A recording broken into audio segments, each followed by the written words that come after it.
நம்ம இன்றைக்கி கடலை மாவு வச்சு லட்டு தான் பண்ண போகிறோம்.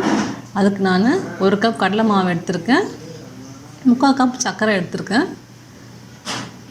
கொஞ்சமாக நெய் எடுத்திருக்கேன், கொஞ்சமாக திராட்சை நான் எடுத்திருக்கேன். எப்படி செய்யுதுன்னு பார்க்கலாம். இப்போது ஒரு பேன் வச்சுக்கலாம், அதில் கொஞ்சமாக நெய் ஊற்றிக்கலாம். இது கிட்டத்தட்ட ஒரு 3லேருந்து 4 ஸ்பூன் நெய் இருக்கும். அது நெய் நல்லா உருகட்டும். நம்ம அதில் கடலை மாவை லேசாக போட்டு வறுத்துக்கலாம்.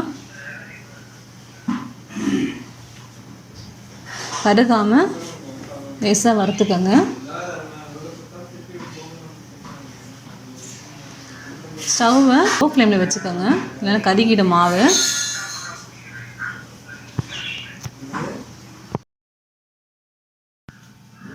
நல்லா வறுத்தாச்சு. நம்ம அந்த வறுத்தோட நல்லா அந்த வாசம் நமக்கு வரும்.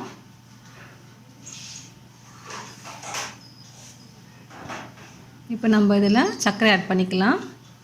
சுகர் நீங்கள் பார்த்து ஆட் பண்ணிக்கங்க. நல்லா இனிப்பானா நல்லா ஃபுல்லாகவே நீங்கள் போடுங்களா, தேவைக்காக நீங்கள் குறைச்சிக்கலாம். கொஞ்சம் சுகர் வந்து நல்லா உங்களுக்கு மெல்ட் ஆகி வரணும்.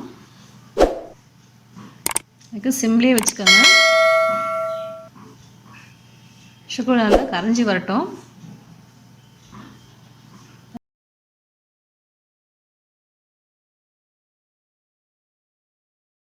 நம்ம சுகர்லாம் கரைஞ்சி இப்போ நம்ம பால் ஆட் பண்ணிக்கலாம். பாலை நீங்கள் கொஞ்சம் கொஞ்சமாக ஊற்றி ஆட் பண்ணிக்கோங்க. நம்ம உருண்டை பிடிக்கிறதுக்கு நமக்கு பால் ஊற்றினா தான் நல்லா உருண்டை பிடிக்க முடியும். உங்களுக்கு பால் இஷ்டம்னா நீங்கள் நிறைய நெய் ஊற்றி கூட அதில் உருண்டை பிடிச்சிக்கலாம். பாருங்கள், நம்ம மாவு நல்லா ரெடி ஆகிடுச்சு. நல்லா ஒட்டாமல் ஃபுல்லாக வந்துடுச்சு. இப்போ நம்ம ஸ்டவ் ஆஃப் பண்ணிடலாம். மேலே நம்ம கொஞ்சமாக திராட்சை போட்டுக்கலாம். அப்போ நம்ம உருண்டை பிடிக்கும் போது நடுவில் அதுக்கு சாப்பிடும்போது அது ஒரு டேஸ்ட் நமக்கு தரும். நீங்கள் திராட்சை முந்திரி கூட நீங்கள் நெய்யில் வறுத்து கூட போட்டுக்கலாம், அப்படியும் செய்யலாம். மாவு நல்லா உருண்டை பிடிக்க ரெடி ஆகிடுச்சு. நல்லா இது ஆறட்டும்.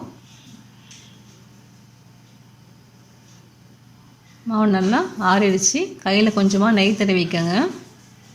அப்போ தான் கையில் ஒட்டாமல் நம்ம உருண்டை பிடிக்க முடியும். சின்ன சின்ன பால்ஸாக உருண்டை பிடிச்சிக்கோங்க.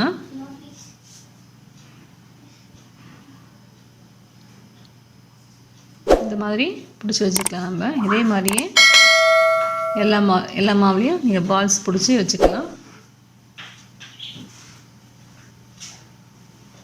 நம்மளுடைய உருண்டைகள் ரெடி ஆகிடுச்சு.